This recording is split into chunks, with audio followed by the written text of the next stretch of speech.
What's up, guys? This is Garrett, Instructional Angler. Today we are going to look at another lake, one of my more requested lakes, Lake Guntersville. I know we get a lot of recreational anglers going to Guntersville at different times of the year that are doing research and trying to find some places to fish while they're down there, and this is kind of who that is for.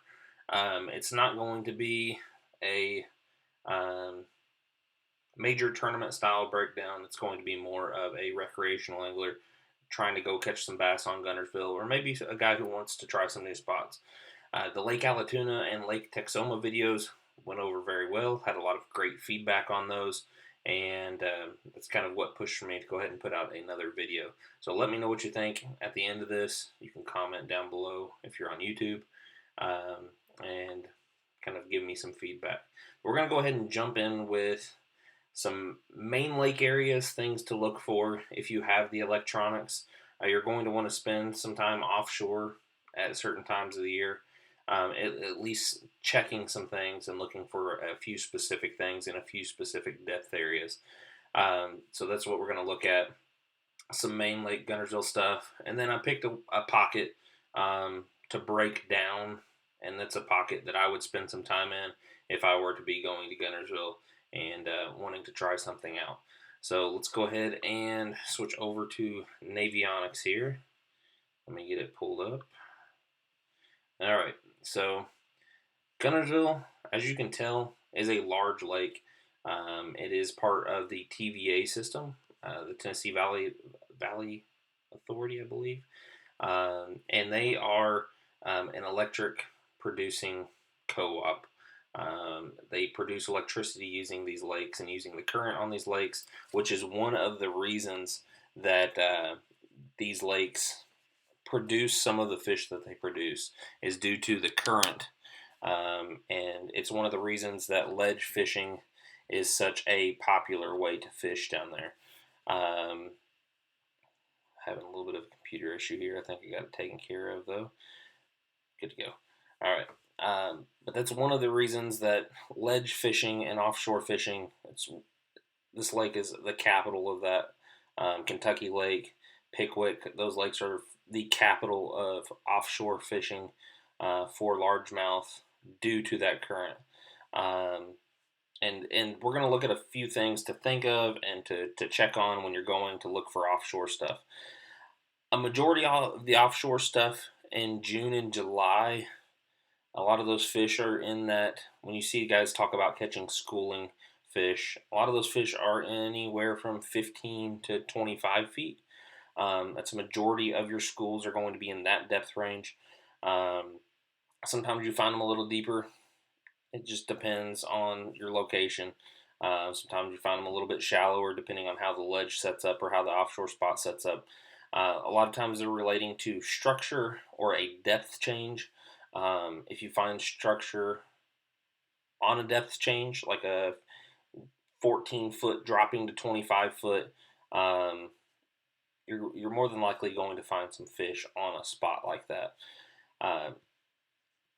Let's look at, zoom in here.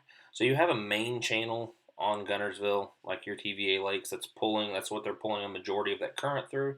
When they're pulling water, that's going to pull your shad and your bait fish with it.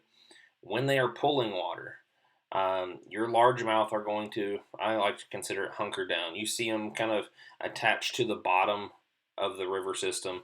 When you're graphing them, they're going to be on the bottom. They're going to show up as kind of as dots on the bottom of your system.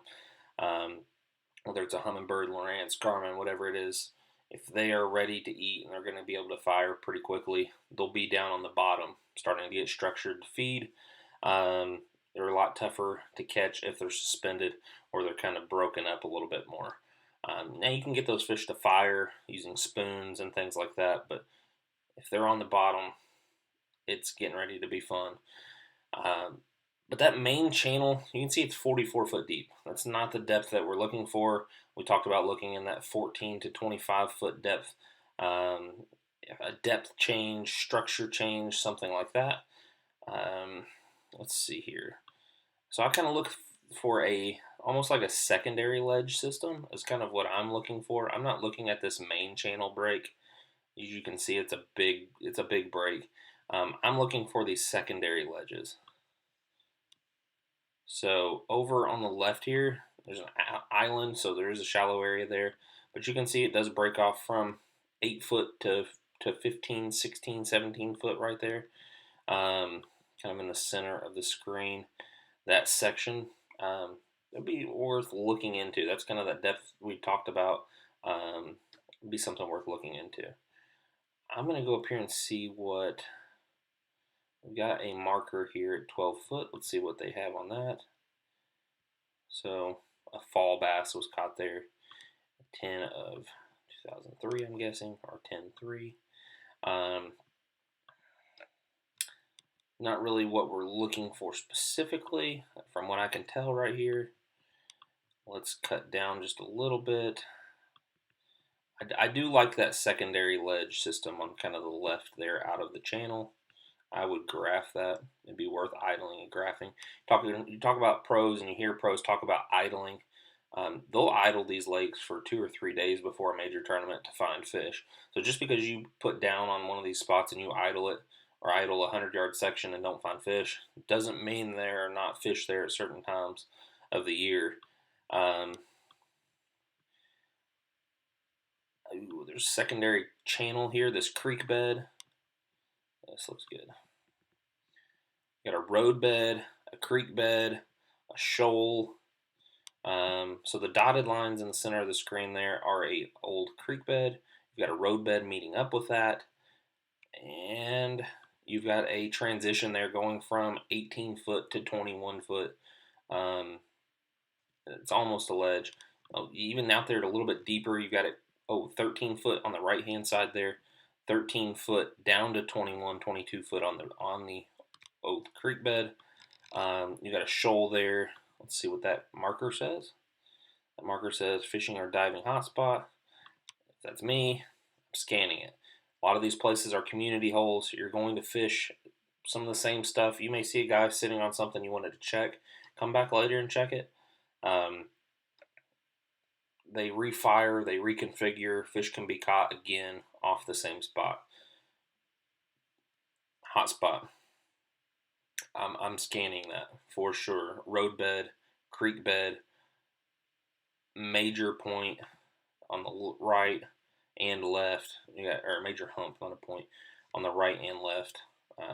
That's something I would spend time checking offshore. So those are a few offshore spots I would check. For me, not a great offshore guy. That's one of my favorite things to do. I've got a buddy that I've fished Kentucky Lake with some, and it is a blast when you can get on them and you have the graphs to go do that. So if you have the graphs, go scan those types of things in the 14 to 25 foot depth range and try to see if you can find some fish and get them to fire. If that's not your thing, I'm going to head north. I'm going to head way up lake, try to get away from some of that main lake traffic. I really liked this cut. I don't know the name of this cut. It says John Martin Hollow. Got a campground parking there. I'm guessing it has boat ramp close by. But there's a few things that I really liked on this cut. I'm going to switch over to Google Earth real quick so you can get an idea of what it looks like in Google Earth.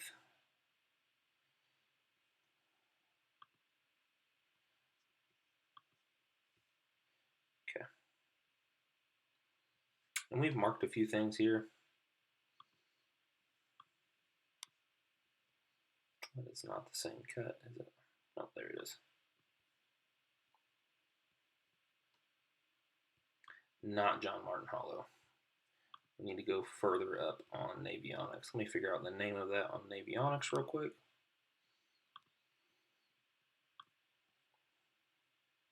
Is that John Martin Hollow? Yeah. I guess that is the name of it. I don't see a campground there though. Okay.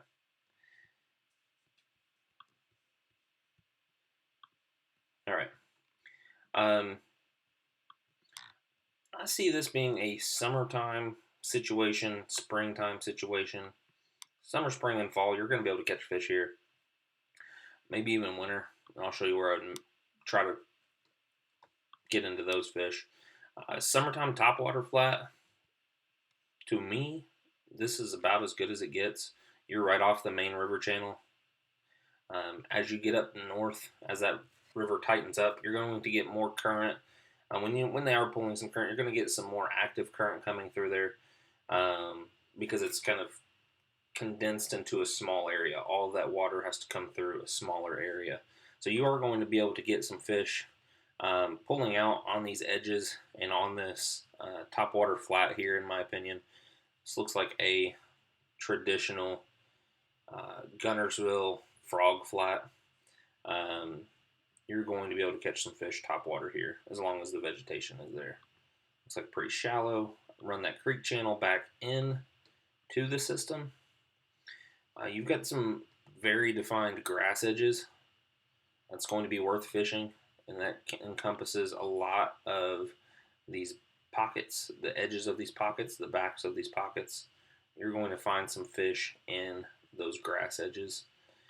If you can find these cuts, these little channel cuts, there's some small creeks going in back here. There's a little filler coming in right there. So you're going to be pushing some fresh water through there. Your bait fish are going to stage up there. Your bass are going to stage up in those little channel cuts. So check out those channel cuts. Spawning area, I would consider this as kind of one of the better spawning areas. There's a deeper bluff bank here, okay? And this is what it looks like when you switch over to Navionics.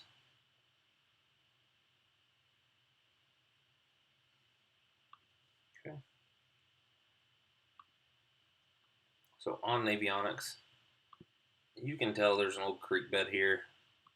And you've got almost like a bluff wall. Got a submerged bridge in that section. If I would assume there's probably some bass that pile into that little hole in the winter. That was the winter pocket that I was talking about. It's really a majority of what I can see for winter fish here. Maybe out on those creek beds that run out through there in that 15-foot range as well. Could find some there in the winter. But you're going to have major transitions coming out of this area during the spawning season. You've got a little bit of a flat up above it to the north there, that 8-foot, 7-foot, 6-foot creek bed transitioning to a shallow area. You can see this being a player for the guys who are trying to target spawning fish. Over at the top, I really liked the 2 points here. And we'll switch over to Navion or Google Earth in just a second to show you what that looks like on Google Earth. But you have a creek channel running through the center there off of the 2 points. And they are pretty defined grass points. So let's look at that on Google Earth.